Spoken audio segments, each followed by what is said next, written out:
Hello friends, இந்த வீடியோவில் என்ன பார்க்க போகிறோம் அப்படின்னா, நைனிடால் போயிட்டு வந்திருந்தேன். கீழே வந்து பார்த்தீங்கன்னா கத்கோடம் அப்படிங்கிற இதான் லாஸ்ட். அங்கேருந்து தான் வந்து நைனிடால் போகிறவங்க வந்து அங்கே தான் வந்து இறங்குவாங்க. அதுதான் லாஸ்ட் ஸ்டாப். ட்ரெயினில் போகிறவங்க அங்கேருந்து தான் வந்து ரூம் போட்டு நீங்கள் வேணால் மேலே போகிறவங்க போயிட்டு இங்கேருந்து வரலாம். அங்கே ரயில்வே ஸ்டேஷனில் தான் வந்து பார்த்திங்கன்னா நாங்களும் ரூம் போட்டுருந்தோம்.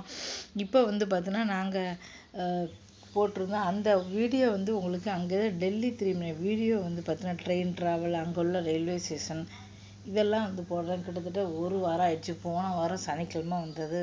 டைமே இல்லை பாருங்கள். அந்த ரயில்வே ஸ்டேஷன் வந்து பார்த்திங்கன்னா சாதாரணமாக இருக்கும்.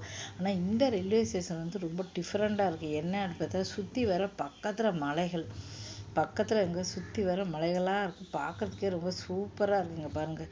சுற்றி வர இந்த பக்கம் மலைகள், அந்த பக்கம் மலைகள், காடுகளாக வந்து ஒரு பிரமாதமாக இருக்குது. ஏன்னா நைனிடாலுக்கு மலைக்கு மேலே ட்ரெயின் வந்து லாஸ்ட்டு ஸ்டாப் அப்படின்னா இதை இங்கேருந்து தான் வந்து டெல்லிக்கு வந்து கிளம்புது. உங்களுக்கு இங்கேருந்து தான் வந்து டெல்லிக்கு ட்ரெயின் வந்து கிளம்புது.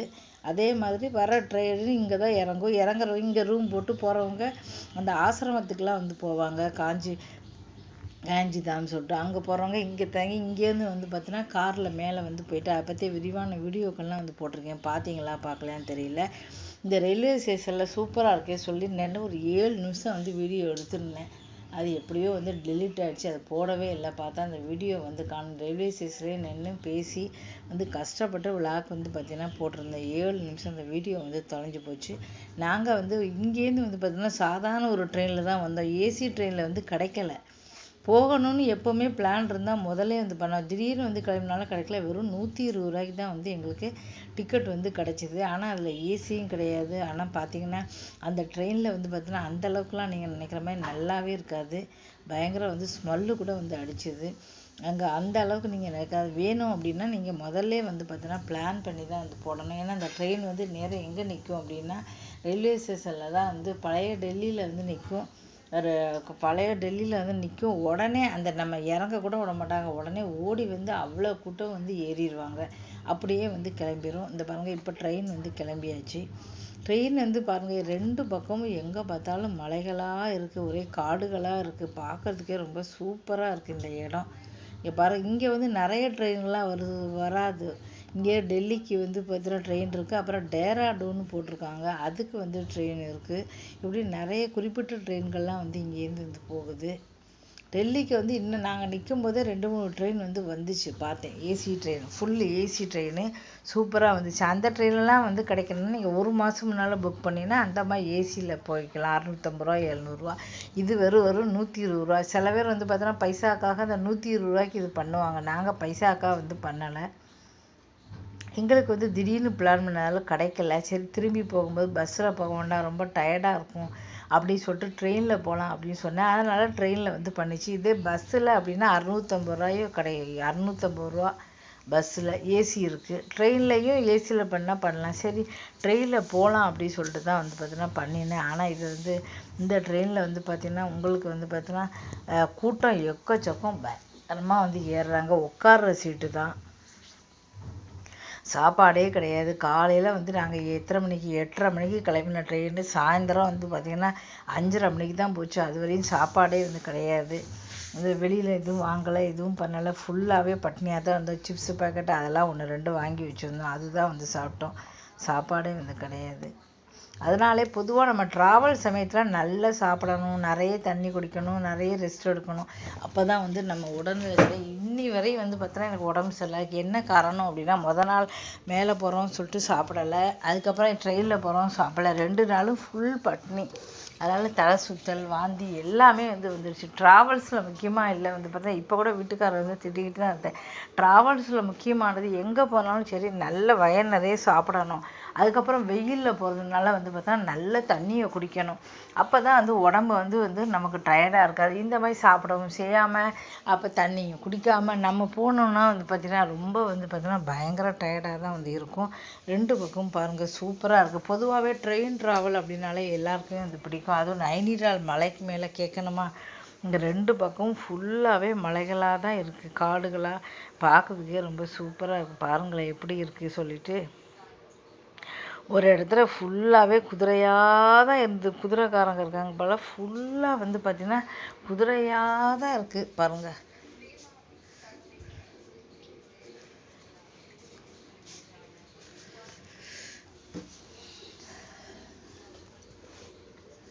நிறைய குதிரைகள்லாம் வந்து பார்த்தேன்.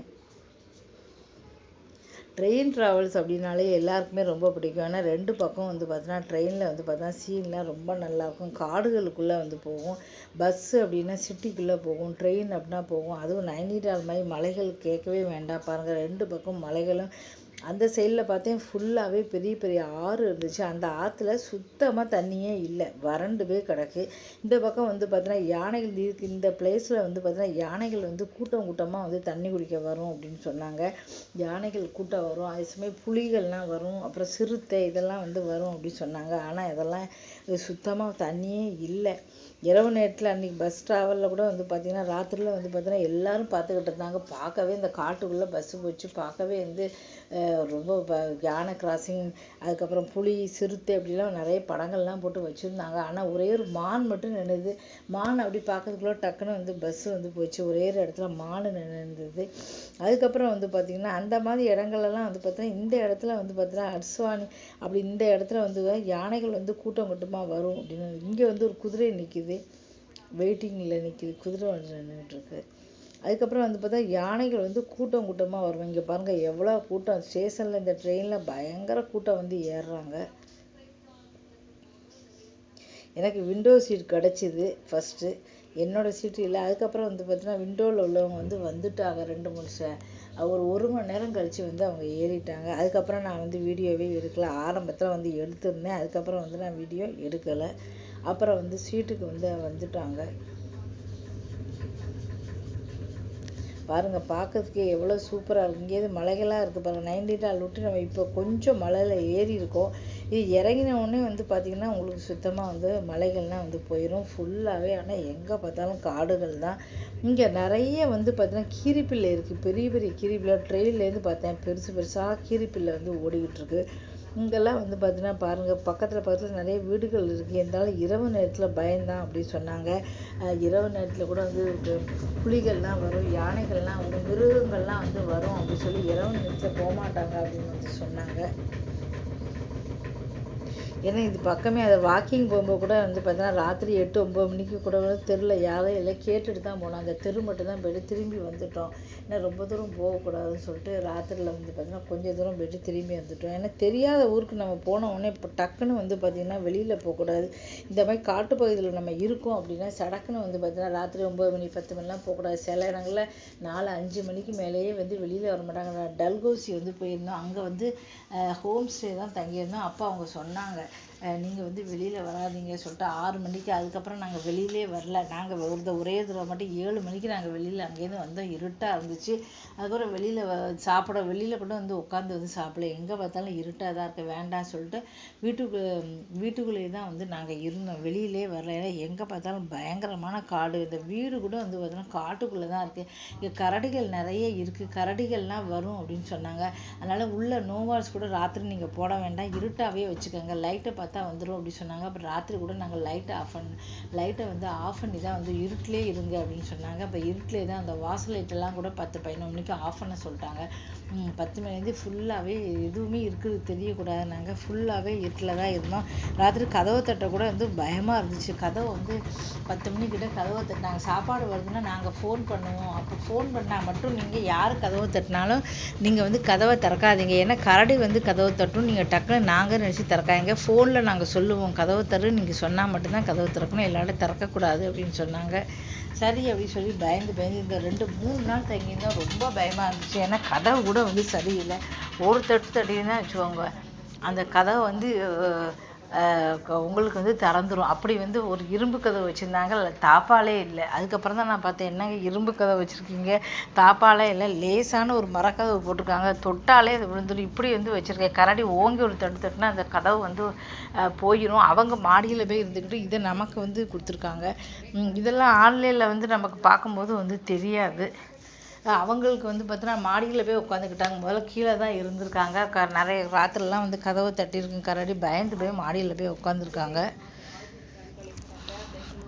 அந்த மாதிரி மலைப்பகுதிக்கெலாம் போகும்போது நமக்கு வந்து பார்த்தீங்கன்னா ரூமை வந்து நமக்கு வரவங்களுக்கு சேஃப்டி இருக்கான்னு வந்து நம்ம தான் வந்து பார்த்துக்கணும். மலைப்பகுதி நிறைய இடங்களுக்கு நான் போயிருக்கேன். ஹோட்டலில் வந்து நம்ம தங்கினா பிரச்சனை இல்லை. ஹோம் ஸ்டேயில் தங்கியிருக்கும்போது ரொம்ப வந்து நாங்கள் பயந்து இருந்தோம்.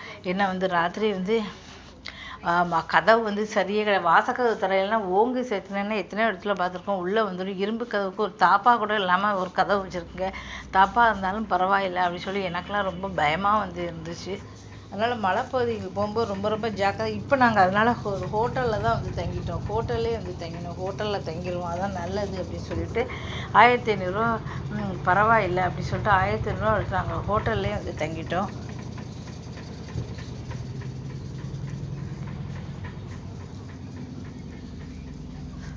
அதனால் மலைப்பகுதிக்கு போகும்போது நம்ம ஹோம் ஸ்டே அங்கெல்லாம் வந்து பார்த்திங்கன்னா பார்த்து தான் வந்து தங்கணும். நம்ம டக்குன்னு வந்து தங்கியிருந்தேன்னா நமக்கு வந்து பார்த்தோன்னா பாதுகாப்பு வேணும். நம்ம வந்து ஃபேமிலியோடு போகிறோம் அப்படின்னு சொல்லி ஒரு பாதுகாப்பு வேணும். எங்கே போனாலும் அதை வந்து முதல்ல வச்சுக்கோங்க. அதனால தான் இங்கே வந்து பார்த்தோன்னா நான் ஹோம் ஸ்டேலாம் வேண்டாம். ஏன்னா ஹோட்டலில் வந்து பார்த்தோன்னா மாடி 2ஆவது மாடி 3ஆவது மாடி இருக்குது. ரொம்ப வந்து நல்லா இருந்தது. ஹோட்டலில் சேஃப்டியாக இருந்தது. மாடியில் 2ஆவது 3ஆவது மாடி தான் வந்து வச்சுருந்தாங்க. பின்பக்கம் வீடுகள், சைடில் வந்து பார்த்தோன்னா நிறைய வீடுகள், இந்த பக்கம் நிறைய வீடுகள், நல்லா வந்து நடுவில் இருந்துச்சு. இந்த பக்கம் வீடு, அந்த பக்கம் வீடு, அங்கே இது பக்கம் வியூலாம் வந்து சூப்பராக இருந்தது. அதுவும் ஆன்லைனில் தான் வந்து புக் பண்ணியிருந்தோம். எப்போவுமே வந்து பார்த்தோன்னா ஒரு பெரிய பிரச்சனை என்ன அப்படின்னா, ஊருக்கு போகும்போது செக்கிங் அப்படி சொல்லிட்டு உங்களுக்கு வந்து பார்த்தோன்னா அவங்க 11 மணிக்கு தான் செக் பண்ணுறதுனால நமக்கு தரமாட்டாங்க. நான் 11 மணிக்கு குறைஞ்சி உங்களுக்கு வந்து ரூமு கிடைக்காது. 11 மணிக்கு குறைஞ்சி ரூம் வந்து தரமாட்டாங்க. இப்போ கூட வந்து பார்த்தீங்கன்னா அப்படி தான் எங்களுக்கு சொன்னாங்க. ரூம் தரல சொன்னாங்க. நாங்கள் தான் வந்து கோயிலுக்கு போகிறோம் அப்படின்னு சொல்லி அவங்கக்கிட்ட சொல்லி எங்களுக்கு கொஞ்சமாவது கொடுங்க, நீங்கள் வந்து சும்மா உங்களுக்கு ஒரு பாத்ரூம் மட்டும் கொடுங்க, நாங்கள் குளிச்சுட்டு கிளம்புறோம் அப்படின்னு சொல்லிட்டு வெளியில் வச்சுட்டு கடற்கடன் ரிஷிகேஷ்லேயே அப்படி தான் செஞ்சோம். ஒரு தந்தாங்க, கடற்கன்னு குளிச்சுட்டு நாங்கள் பேக்கை வச்சுட்டு வந்துட்டோம். திருப்பி எல்லா இடமும் சுற்றி பார்த்துட்டு வரும்போது 3 மணி ஆயிடுச்சு. ரூம் கிடச்சிருச்சு.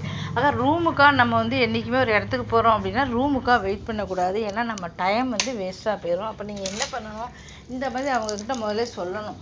இந்த மாதிரி சில பேர் தருவாங்க, இவங்க தரவே மாட்டேனாங்க. இவங்க என்ன சொன்னாங்க தெரியுமா, இவங்க வந்து என்ன சொன்னாங்க, 500 ரூபா கொடுங்க அப்படின்னாங்க. உடனே ஏசி விட்டாங்க. என்ன 1500 ரூபா கொடுத்து ரூம் போட்டிருக்கேன், நான் இப்போ ஒரு நிமிஷம் குளிச்சு போகிறதுக்கு உனக்கு 500 ரூபாயான்னு வீட்டுக்காரெலாம் கூட இருந்தவரெலாம் வந்து ஏசிட்டாரு. என்ன சொல்கிறீங்க நீங்கள், 500 ரூபா கேட்குறீங்க, ஒரு செகண்டு 3 பேர் குளிச்சுட்டு போகிறோம், அதுக்கு 500 ரூபா. சரி நீங்கள் ரூமே போடலைன்னா பரவாயில்ல, நாங்கள் ரூம் போட்டிருக்கோம் 1500 ரூபா கொடுத்து, இந்த குளிச்சுட்டு போகிறதுக்கு 500 ரூபா கேட்குறீங்களா அப்படியே அவர் சொன்னதுக்கப்புறம் தான் வந்து பார்த்தீங்கன்னா அவர் சரி சொல்லிட்டு ரூம் கொடுத்தாரு. நம்ம ஏற்கனவே வந்து ரூம் போட்டிருக்கோம், அப்புறம் ஏற்கனவே 500 ரூபா கொடுக்கணும். ஒரு ஆளுக்கு 10 நிமிஷம்னா 3 பேர். இதுக்கு வந்து இது பொதுவான தான் வச்சுருக்காங்க, பொதுவான இடத்துல தான் வச்சுருக்காங்க ரூமுக்கு தேவையானது அப்படின்னு சொல்லிட்டு தான் வந்து போனோம். அதை முதல்ல எங்கே போனாலும் முதல்ல ஞாபகம் வச்சுக்கோங்க. இப்போ நான் ட்ரெயின் வந்து பார்த்தேன். ராத்திரி 11 மணி 12 மணிக்கு ஒரு ட்ரெயின் கிளம்புது. அந்த ட்ரெயின் வந்து பார்த்திங்கன்னா நைனிடாலில் காலையில் 11 மணிக்கு போய் ரீச் ஆகுதான். அது நல்ல சூப்பராக இருக்குது, ஏசி ட்ரெயின். அது பார்த்து வச்சுருக்கேன். அடுத்த தடவை வந்து போகும்போது அடுத்த மாதம் போவேன். அப்போ போகும்போது அந்த ட்ரெயினில் போட சொல்லியிருக்கேன். ஏன்னா அது ஏசி ட்ரெயின். ராத்திரி 1 மணிக்கும் கிளம்பிடுச்சுன்னா உங்களுக்கு எத்தனை மணிக்கு, 11 மணிக்கு போகுதுன்னு சொன்னாங்க. 11 மணிக்கு போகுது அப்படின்னா கொஞ்சம் நல்லது தான் நினைக்கிறேன். ஏன்னா 11 மணிக்கு போகுதுன்னா கரெக்டாக ரூமு வந்து கிடச்சிரும் உங்களுக்கு. 11 மணிக்கு போகும்போது நம்ம வந்து நேராக ரூமுக்கு போயிடலாம். ரூமில் போய் வந்து ரெஸ்ட் கூட எடுத்துக்கலாம். இப்போ நம்ம ஆனால் வெளியில் போக முடியுமா தெரில. மத்தியானம் நல்லா டயர்டாக இருந்துச்சுன்னா மத்தியானம் படுத்து தூங்கலை அப்படின்னா முதல்ல வந்து ரூமு எதுக்கு எடுக்கிறோன்னா ரூம் நல்லா படுத்து தூங்கிடணும். நேராக போய் படுத்து நல்லா தூங்கிட்டு அதுக்கப்புறம் போகலாம் அப்படின்னு சொல்லியிருக்கேன். அடுத்த மாதம் நாங்கள் வந்து நாசிக் பக்கத்தில் ஒரு மலை மேலே ஒரு அம்மன் இருக்குது, அந்த கோயிலுக்கு போக போகிறோம். இன்னும் வந்து டிக்கெட்லாம் வந்து இன்னும் புக் பண்ணலை, கிடைக்குமான்னு தெரியல. அடுத்த மாதம் வந்து பார்த்திங்கன்னா போகிறோம். இப்போ வந்து நம்ம வந்து தெரிஞ்சவங்களெல்லாம் வந்து கூட்டிகிட்டு போவோம். இப்போ வந்து போனவர் வந்து பார்த்திங்கன்னா சரி நானும் வரேன், என்னையும் கூட்டிகிட்டு போங்கன்னு சொல்லியிருக்காரு. அதனால் அவரையும் வந்து கூட்டிகிட்டு போகிறோம். போகும்போது வந்து பார்த்திங்கன்னா அவரோட பைசாவெல்லாம் வந்து தரவங்க நல்லவங்களாக தான் நம்ம கூட்டிகிட்டு போனோம். அவர் வந்து பார்த்திங்கன்னா எதுவாக இருந்தாலும் எல்லா பைசாவும் கலெக்ட் பண்ணி கொடுத்துட்டாரு. அந்த மாதிரி அடுத்த மாதம் போகிறோம், நாசிக் பக்கம் போகிறோம் சொன்னால் சரி நானும் வரேன் அப்படின்னு சொல்லியிருக்காரு.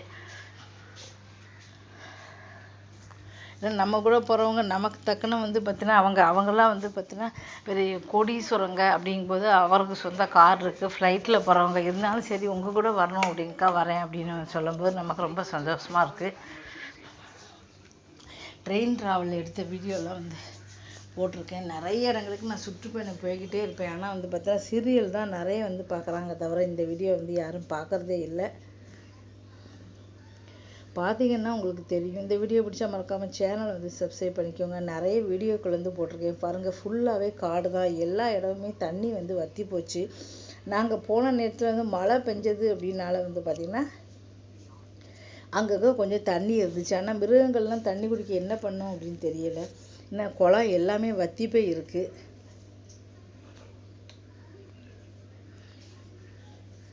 தொடர்ந்து போடுற எல்லா வீடியோக்களையும் மறக்காமல் வந்து பாருங்கள். ஃபுல்லாக பார்க்கட்டாலும் கொஞ்சம் கொஞ்சமாக பார்த்து ஆதரவு கொடுங்க.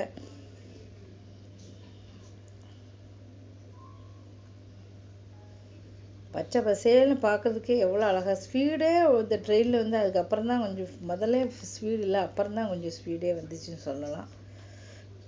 நன்றி வணக்கம்.